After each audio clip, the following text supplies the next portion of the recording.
I've got the Vestar V3 Bamboo electric skateboard to review today. This is a no-frills e-board that isn't flashy, but it isn't really trying to be. It starts at $650 and works its way up to $850 for the bigger battery and cloud wheels. But be mindful, there are some significant discrepancies between the marketed specs on their website and my tested performance, which we'll go through in this review.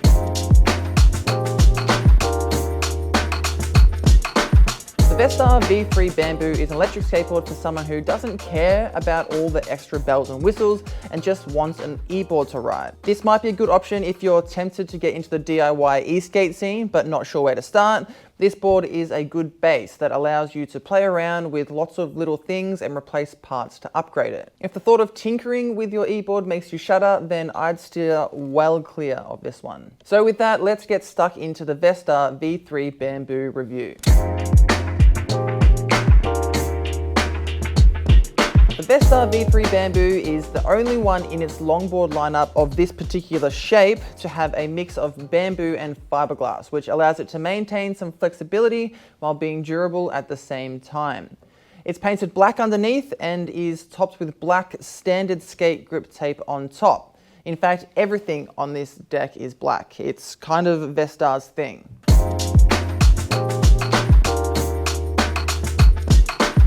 The Vestar V3 Bamboo has 8-inch aluminium trucks with 97A cone and barrel bushings, which is all pretty standard. The bushings here feel a little stiff. I'd consider putting something a little softer in there if you want to do more carving type of riding.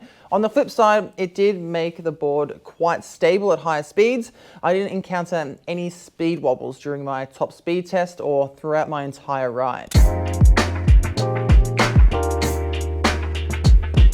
These are nondescript 90mm 80A polyurethane street wheels. Now, I might have spent too much time on cloud wheels lately, but I felt as if I could feel everything coming up from the ground. They do corner well when the path is clean, but if there are any sort of small stones or leaves on the road, you'll want to slow right down to ensure the board doesn't skid out from underneath you. My least favorite thing about these wheels is that they are physically adhered to the wheel pulleys. So if you want to swap out the wheels, you'll have to use a separate set of wheel pulleys, which Vestar luckily provide you. It just means that you can't really change the gear ratio on the stock wheels that easily.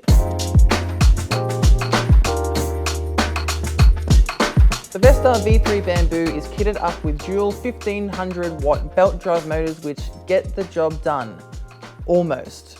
They're spec'd to get a top speed of 35 miles per hour or 56 kilometers an hour, which is simply not true.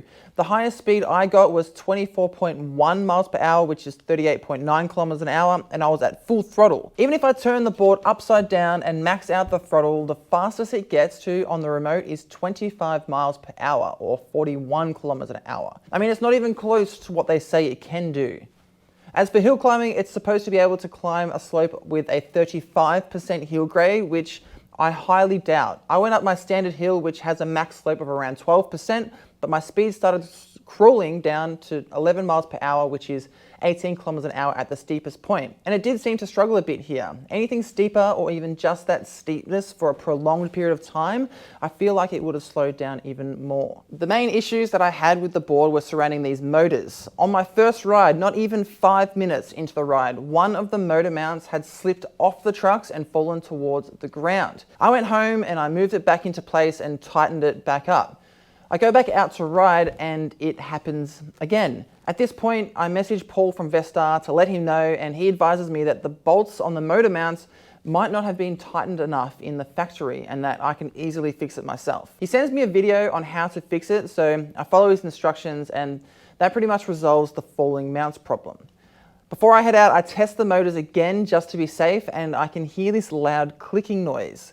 The motor pulleys are also loose, so I tighten them up too. Now at this point I'm wondering what else is loose, what else might fall off at any moment? A wheel maybe?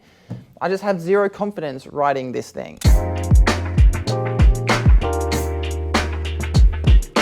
The base option on the V3 Bamboo is the 10S3P 270 watt-hour battery, which is marketed to get 15 miles, which is 24 kilometers, or you can choose to upgrade to the 324 watt-hour battery for an extended range of 20 miles, which is 32 kilometers.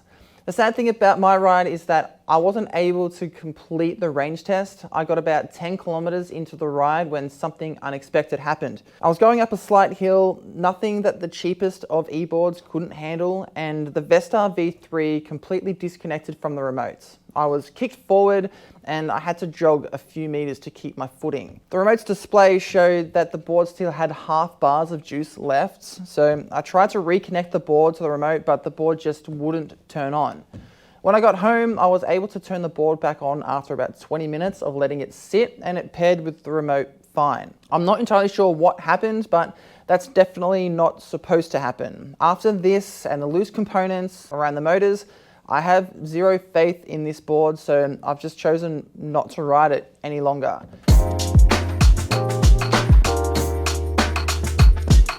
As far as acceleration and braking goes, the Vestar V3 Bamboo does okay. There's really nothing to rave about nor worry about here. It has the Hobbywing ESC in it, which I usually trust. The acceleration is quite strong if you're not prepared for it, and the same goes for the braking.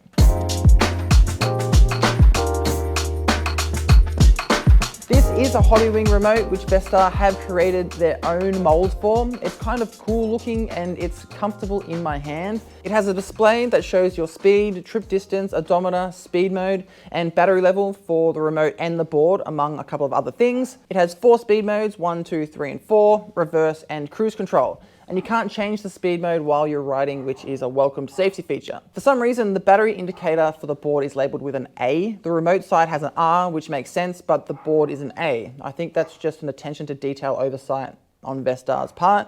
There's also no auto on off, which is a feature that is sorely missed after you start getting used to it.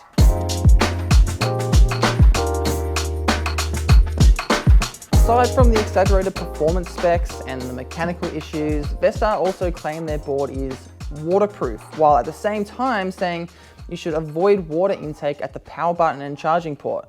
They also say they have applied a waterproof treatment to both the inside and outside of the board, yet they don't have an ingress protection rating on their site, which tells me they just haven't tested this. Just to be clear, I wouldn't let this board near any water if you want to keep it in working order.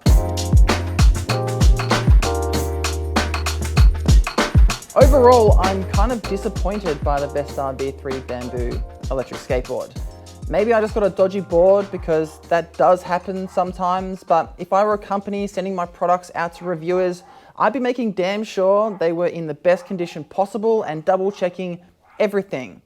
If Vestar aren't proactive enough to do that, I dare say they are probably doing less for their customers. So that's it. That's my Vestar V3 Bamboo review. A bit of a negative vibe coming through here today, which I absolutely hate. I always try to keep things positive around here. I just couldn't this time. I hope I've helped you on your journey to find the best electric skateboard that's right for you. Ride safe out there, e-skaters, and I'll see you soon.